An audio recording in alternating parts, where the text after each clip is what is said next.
Sir, നമുക്കറിയാം Iran യുദ്ധം അല്ലെങ്കിൽ സംഘർഷം ഇന്ന് 11ാം ദിവസത്തിലേക്കാണ്. കുറച്ച് ദിവസങ്ങൾ കൊണ്ട് അവസാനിക്കുമെന്ന് നമ്മൾ കരുതിയെടുത്തു നിന്നും ഇത്രയേറെ ദിവസങ്ങൾ നീണ്ടു.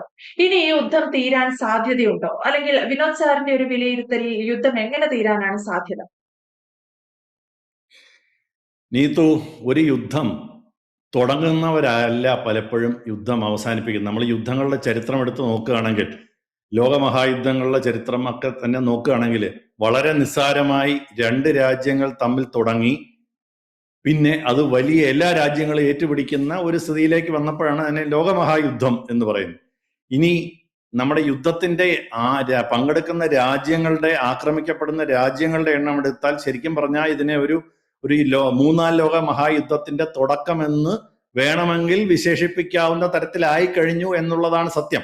ഇത് ഒരുപക്ഷെ റഷ്യ, ചൈന എന്നിവരൊക്കെ കാണിക്കുന്ന റെസ്ട്രെയിൻസ് എന്ന് പറയാം, അല്ലെങ്കിൽ വളരെ ബോധപൂർവം, വളരെ തന്ത്രപൂർവം അതിനകത്ത് നിന്ന് മാറി നിൽക്കുന്നത് കൊണ്ട് മാത്രമാണ് ഇത് പടർന്നു പിടിക്കാതിരിക്കുന്നത് എന്നുള്ളതാണ്. ഏത് നിമിഷവും ഇത്തരം കാര്യങ്ങൾ കുഴപ്പത്തിൽ ചെന്ന് ചാടാനുള്ള സാധ്യതകളുണ്ട്. ഞാൻ അതിന്റെ ഒന്ന് രണ്ട് സാധ്യതകൾ പറയുമ്പോൾ നമുക്ക് ബോധ്യപ്പെടും.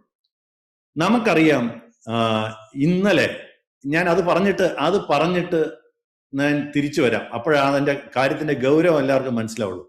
കൂടുതൽ വാർത്തകളും വിശേഷങ്ങളും നിങ്ങളിലേക്ക് എത്താൻ ABC മലയാളം സബ്സ്ക്രൈബ് ചെയ്യുക, ബെൽ ബട്ടണും അമർത്തുക.